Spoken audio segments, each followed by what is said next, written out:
We're back at the shack. It's a new day and we have completed projects behind us. I think the bike's looking awesome, to be honest. It's not mine, but I'm pretty stoked with how it came out. I think the silver complements the purple really well. In my head, I was thinking black parts, but I think this looks amazing. All in all, paint job absolutely pops now it's fully built up. But enough of what I think. Let's get the owner, the big man George himself, and let's find out what he thinks. George, come on mate, let's bring you in. So, this is it, complete. Yeah, I'm pretty gassed on this one. It came out quite nicely. Happy with the project altogether? Yeah. I had a chance to ride it yesterday on the way home, obviously, and it feels really nice. Got the comfort going, and obviously, yeah, it looks lovely too. Sick. Colour-wise, big improvement over the yellow? Happy with it? Yeah, I did like the yellow, but obviously, I think a bit more in keeping with my swag, so yeah, I think it works. Perfect. And what, so this was your first time painting a bike, right? Yeah. First time. Have you ever painted anything before? Yeah, a bit of, well, a bit of spray painting in the past, but nothing like cool. this now. So I mean, process-wise, you primed it, right? Right. With the spray bite primer. Yep. And then you put the purple on. And then how did you do this effect? So, I mean, I wanted to pick something that would come out quite easy, so it wouldn't require too much work. When I picked the purple, I just thought as long as I get a nice good coat of the purple, the second part with the flicking of the paint should be nice and easy. When it came to painting it, I was just dipping a little brush into some paint that I'd sprayed into a cap or something, and then just flicking it on there. But yeah, I think the effect came out quite nice. It looks really good. I think sometimes when you first do these sorts of special effects with bike, it's easy to get hung up in one spot, but once you just get the whole frame done, the overall effect really hides any little mistakes you might have made. But yeah, overall I think it came out really well. I like it. I mean, even the odd brush slap here and there, I think gives it a nice bit of character. I think it looks really good. We finished it off with some lacquer. What we used was a bit of 2K lacquer. The spray bite lacquer is good, but we find with the 2K lacquer it's way stronger, has a nice shine to it, and it lasts a lot longer. We do sell that at the shop, so if you're doing these sorts of paint jobs, would advise perhaps upgrading your lacquer. But otherwise, the spray bike range does a fantastic job. All right, so this being your first paint job, what did you find difficult? I suppose the sort of fear of fucking out was the main thing, but once I got into it, it wasn't too bad. I think obviously the dreaded paint drips was the main thing, and we did have a few of those on the primer, but it's not too bad. I sort of sanded it back down, gave it another go, and then just took it easy, and it came out right. So yeah, it wasn't too hard in the end. Once I got started, it turned out okay. Sick. I suppose for your first time, that primer coat is a good way to like iron out some mistakes. It's a good test. Like, it's not how the finished product's going to be, so you can really experiment with a primer and get your mistakes out of the way on that stage. And what did you find easy?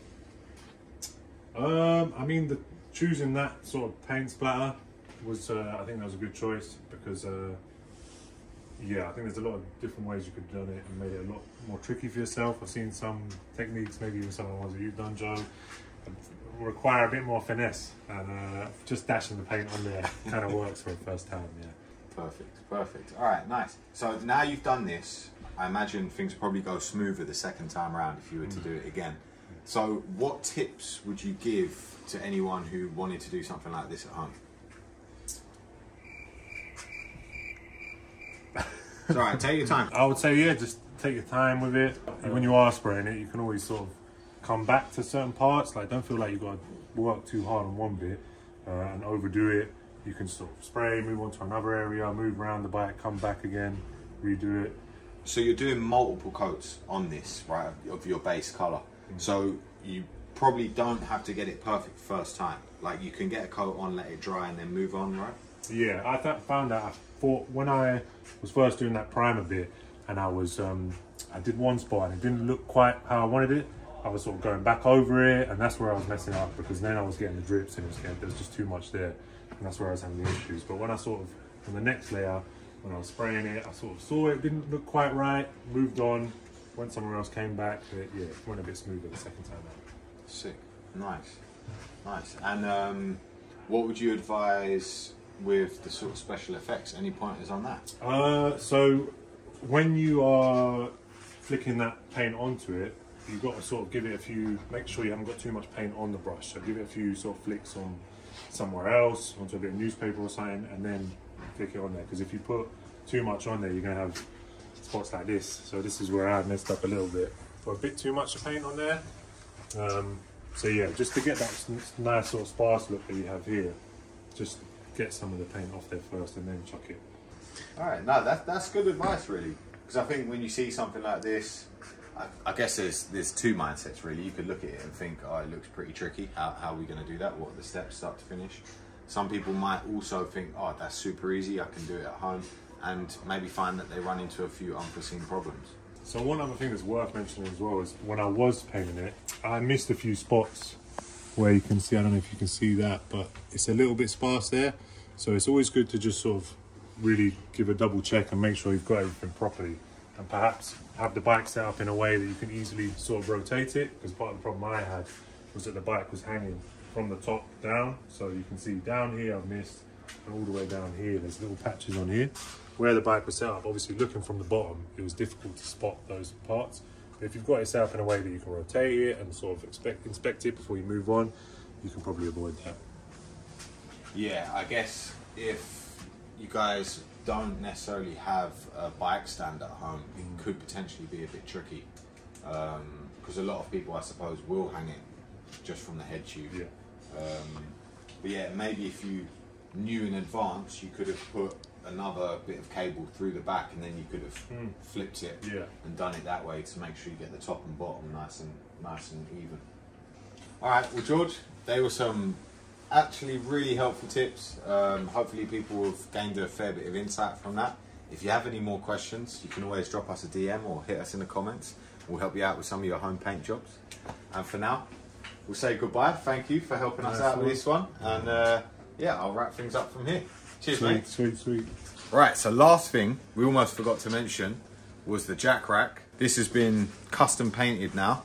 It's not quite finished. It needs the webbing and the straps put back on.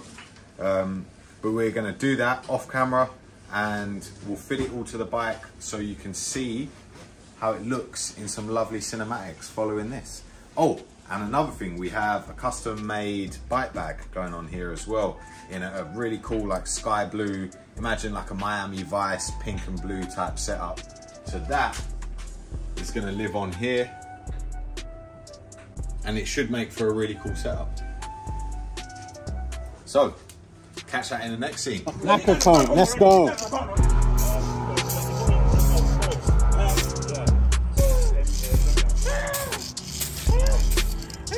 One day we do it. Let's see what you can do. Does that mean you yourself? Yeah, but does that mean you lot are through? Oh, fuck me, that's gonna run them through. We're begging, please. Put on that road. That's what we're begging. No, but are you? Does that mean that you remember it's qualifying part? Yeah. It's another new day. We're back in the workshop. We have the fully completed, custom painted pink jack rack. It's been lacquered. We had to wait a few days for it to dry, but it is all ready to go. So we're gonna fit the parts that it needs and get it on the bike, see how it looks. And you might notice behind me as well, hiding in the background, we have the Swift Industries bike bag. So that is gonna sit on the rack, of course. So what are we waiting for? Let's get to it, let's get it fitted. Now the rack sits on the front of the bike like this, but it does require a few more parts to get it actually mounted. As it comes out of the box, you have this panel here, just to stop obviously whatever you're carrying falling through. And then they also include this really handy box of accessories. You have a few straps to mount your luggage down, different adapters so you can mount it to any size of bar, and then your retention straps here, which will stop it moving about. But let's get it fitted. You can see the process, you can see how all the parts work, and see the final product. Let's go. So first we got the bar inserts. Our bars are 31.8, so that's the size we're going to be using. They will sit on there and the rack will go around that. That will help us clip it to any size of bar. You obviously also have the 25.4, as well as some other adapters if your bar is any smaller than that. So it should fit a wide range of bikes really. Now, unfortunately, I have a feeling this is gonna damage the paint a bit as we clip it on, but let's see. Yeah, it is pulling it a bit. Oh. It's alright. Not too bad. Saved the worst of the damage. Let's see this one.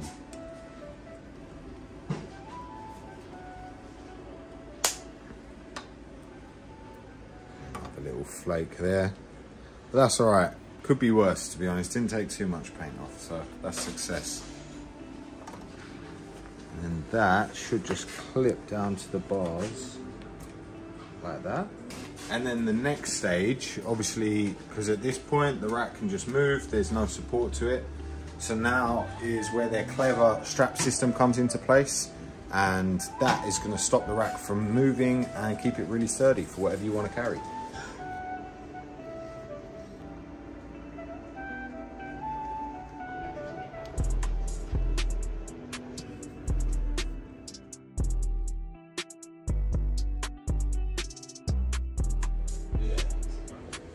And that is the rack fully fitted. It was quite an easy process. Probably didn't even take us more than 5 minutes. The way they've designed it is really clever. That's why it's easy to use and works really well. So you have this strap under here. They come with a range of sizes. This is the XL. That runs underneath the stem. That acts as a brace, so that will support the majority of the weight on the rack. And then to add to that, you have this retaining strap that goes around the front and behind the steerer tube. That stops the rack from bouncing up and down. So once it's all together, you have a really nice solid mount. It's not designed for massive loads, of course. It does have a bit of flex in it. They suggest about 5 kilos, which is a decent amount, to be honest with you, especially to carry on the front of the bike. Otherwise, anything too heavy is just going to affect your steering a lot. Then you have this panel here, obviously for carrying any small items. They include a couple of nice bungee straps, so you can strap stuff down. And you've got your eyelets here as well, which are quite handy for mounting bags, other types of straps, really whatever you want to fix down to it. Overall, I'd say it's a really clean package. And not only that, but this particular one, custom painted, looks sick, I think. Goes with the bike so nicely. This is obviously the matching pink to what we use for the splatter, and it's perfect, man. Just complements the bike. Even the yellow, I think, kind of goes with it. It's not too bad. Overall completes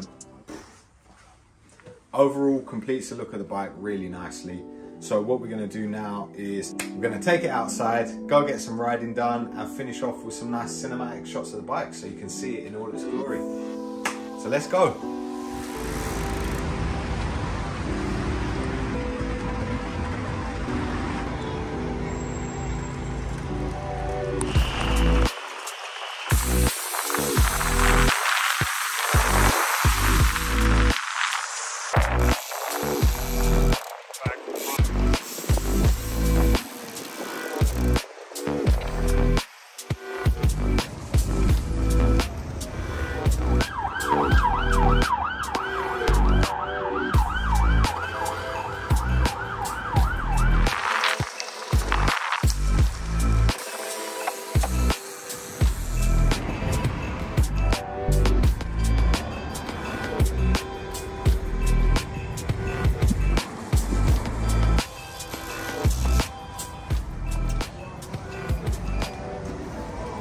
Finishing touch for you, George. Lovely, lovely. And that's it, complete. So what did you think? Yeah, it rides exactly how I wanted it to. It's nice and comfy. I think, yeah, the paint's come out nice. The rack as well just makes it pop a little bit more. As a whole, I'm very, very happy. It's really good. All right, well, just to recap, George is obviously happy, as you've heard. But yeah, recap what we did. Full custom paint job, splattered, lacquered, that's all ready to go. And then we did the full rebuild, including a bit of service while we were there. Lots of nice custom parts on it. And then obviously custom painted jack rack, painted, fitted, along with a Swift Industries bag. That goes on there like that. And there we have it, a fully kitted out, custom painted, absolute street killer, ride to work, ride to the pub, ride to the shops, do whatever you want to do, get about town rig. That's how I'm describing it. It's a long title, but there we have it. So if you like this kind of build, let us know in the comments. What did you think? Do you like the paint job? Do you like the build itself? Do you like the parts? Yeah, hit us up. Let us know your opinions. Don't be afraid to hurt George's feelings. He's happy with the bike, so you can say whatever you like about it at this point. And with that in mind, drop a comment below. Let us know what you thought of the video. Do you want to see more builds like this? Or do you want to see something else? Hit us up with some more ideas and we'll bring them to you in some future videos. Otherwise, like, subscribe, visit the socials, visit the website, visit us at the shop. Come say hello to the come say hello to George or me, and we'll see you next time.